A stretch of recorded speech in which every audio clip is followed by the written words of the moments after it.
Ay, good morning mga kagigil. Magluluto tayo ng may all-time favorite dish. Ipiprito muna natin ating itong mga liyempong maliliit na hinihiwa-hiwa ko sa maliliit. Yan. Yan, pag na-fry na po natin, set aside muna natin tapos magigisa na tayo. Yan, from the same pan, gisa na tayo ng bawang. Uy, ko, bango ng bawang, napakasarap. Then, sibuyas. Ayan. Hindi ko hiniwan na maliliit yung sibuyas, kasi ang puting sibuyas, manamis-namis yan, kaya masarap. Ayan. Diyan lang muna natin, siguro mga 1 minute. Then, lagyan na po natin yung ating shrimp.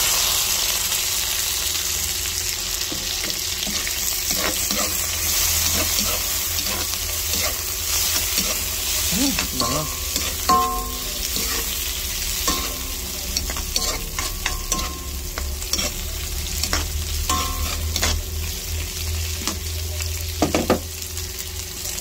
Lagyan na po natin ang maraming tomatoes.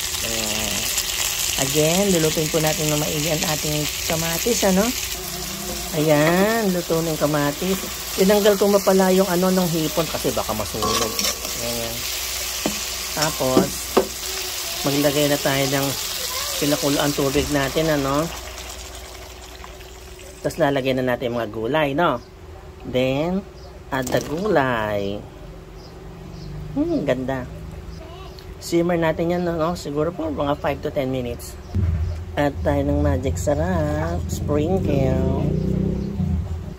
Konting bagoong isda. Konti lang, mga isang kutsara lang.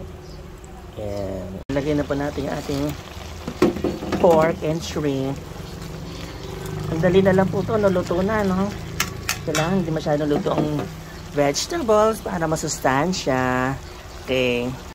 Yan. Tikman na natin, ang kalabasa. Saka itong Yan.